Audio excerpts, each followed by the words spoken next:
Ito yung coastal road dito, no, mula sa may Duterte hanggang dito sa may San Juan, Arcastillo, patungo sa Lapu-Lapu.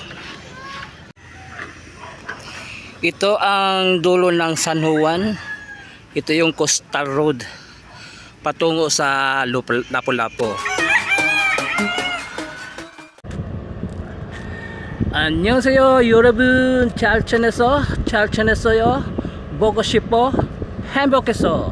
Welcome to my channel, Chris Picor TV. Please subscribe, like, and share. So nandito tayo ngayon sa Davao Coastal Road, dito sa may Arcastillo, mula doon sa may Rojas Rotonda patungo sa San Juan going to Lapu-Lapu. So tingnan natin yung coastal road dito sa may bandang Santa Ana Wharf, Leon Garcia, Duterte, San Juan going to Lapu-Lapu. Tuloy-tuloy ang trabaho dito sa coastal road dito sa may San Juan, Arcastillo.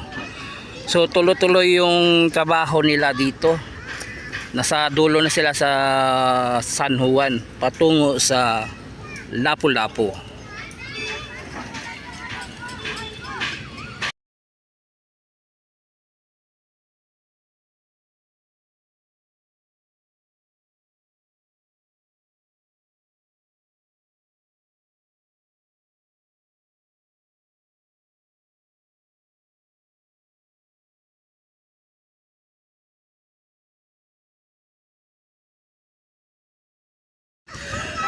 Mula sa Lapu-Lapu dito sa may San Juan to Duterte, Leon Garcia patungo ng Santa Ana Wharf, Boulevard, Rojas Avenue, Rotonda. Ito yung buong coastal road dito, ginagawang proyekto ng gobyerno natin, DPWH.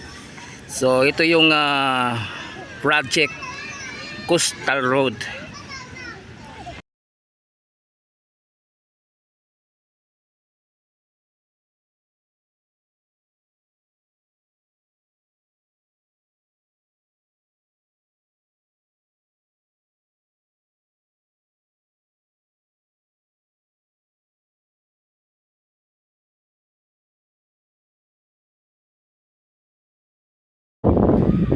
So ang layo-layo na talaga narating ng proyekto dito, itong coastal road ginagawa mula doon sa may Santa Ana Wharf Bridge dito patungo sa Leon Garcia to Duterte to San Juan going to Lapu-Lapu.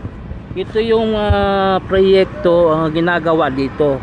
So ito yung kabuuan ng project ng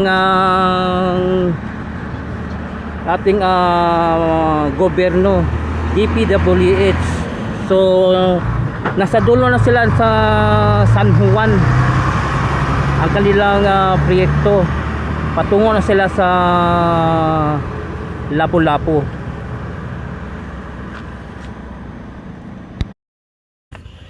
So ito yung ginagawang karugtong doon sa bridge ng Santa Ana Wharf. Ito yung modular blocks, ipa-file nila dito para makarugtong doon papuntang Leon Garcia. Yan. So ito yung ginagawa dito na parte. Ito gagawang parte para sa modular blocks para makarugtong doon sa taas ng tulay ng Santa Ana Wharf. At dito naman banda sa may lalim ng Santa Ana Wharf, mayroong fabrication ng jackstone, yung pag ilalagay sa gilid ng coastal road para yung malakas na alon hindi agad matitibag yung coastal road. So dito nag-fabricate sila ng jackstone para sa coastal road.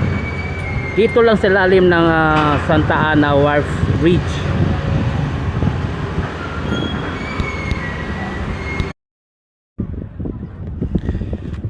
Mula dito sa Santa Ana Wharf Bridge, ito patungo ito sa Rojas Rotonda Coastal Road.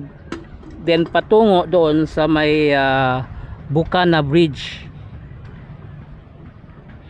na ginagawa ng China Roads Bridge Incorporation.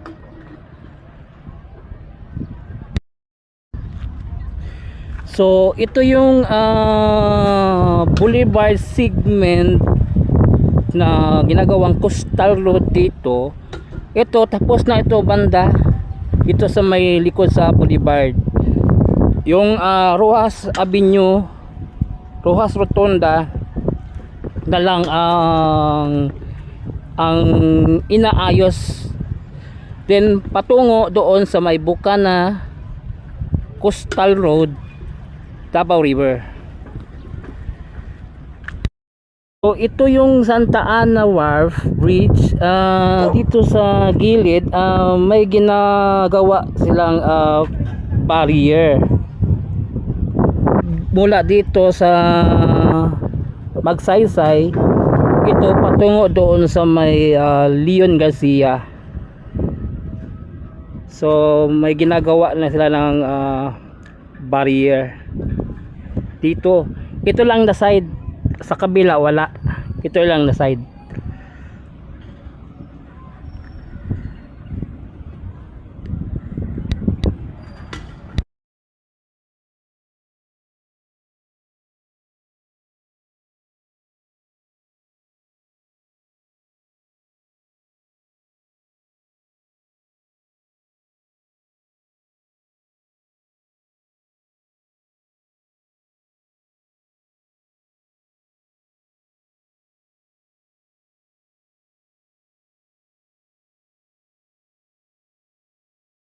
Mula doon sa kabilaan is tinanggal na talaga ang cover ng manhole kasi binibiyak ng mga minor edad na walang magawa sa buhay, sinisira talaga, binibiyak, kaya tinanggal na lang lahat para hindi maubos ang cover nitong manhole.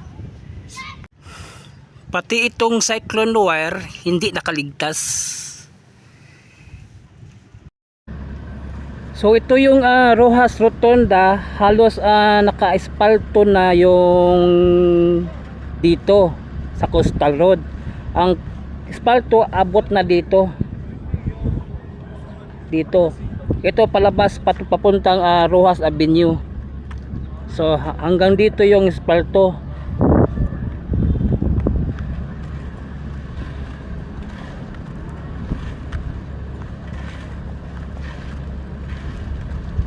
Halos yung rotonda naka-aspalto na siya. At dito naka-design na may triangle dito banda. Ito yung palabas papuntang Rojas Avenue. Tapos dito tuloy-tuloy yung pag-aspalto. Ito yung improvement dito sa may Rojas Coastal Road Rotonda. Ito yung patungo ng Bucana Bridge, Davao River.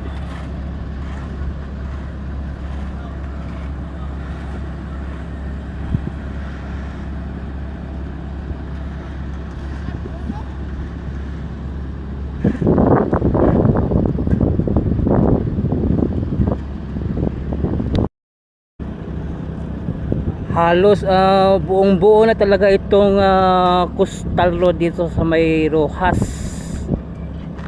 Rotunda. formal na talaga oh. May mga espalto na dito banda. Itong rotonda may mga disenyo na dito, masaka doon may disenyo na rin. So ito na lang yung kulang, landscaper. So malapit talaga ito matapos. Tingnan natin sa loob mamaya.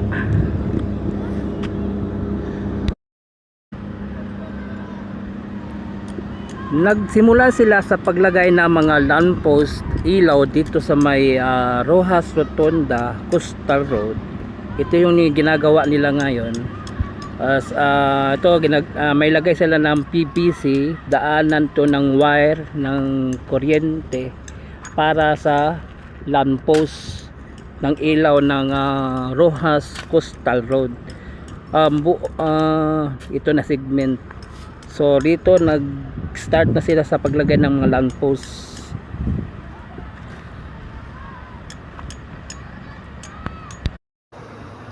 Ito yung Roxas Rotonda palabas ng Roxas Avenue. Halos itong Roxas Rotonda is tapos na yung asfalto, naka-asfalto na siya.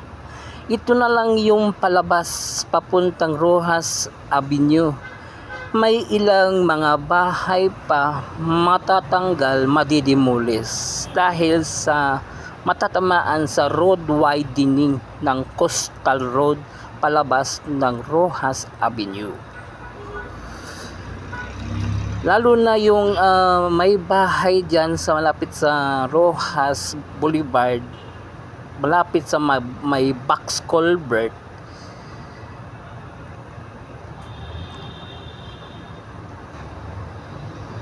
Yan na lang ang hinihintay kung kailan ito matatanggal, kasi matatamahan ito sa widening ng Roxas Coastal Road palabas ng Roxas Avenue. So ito yung kabuuan ng Coastal Road dito, no, mula dito sa may Roxas Rotonda Coastal Road patungo doon sa may Santa Ana Wharf Bridge, then Leon Garcia,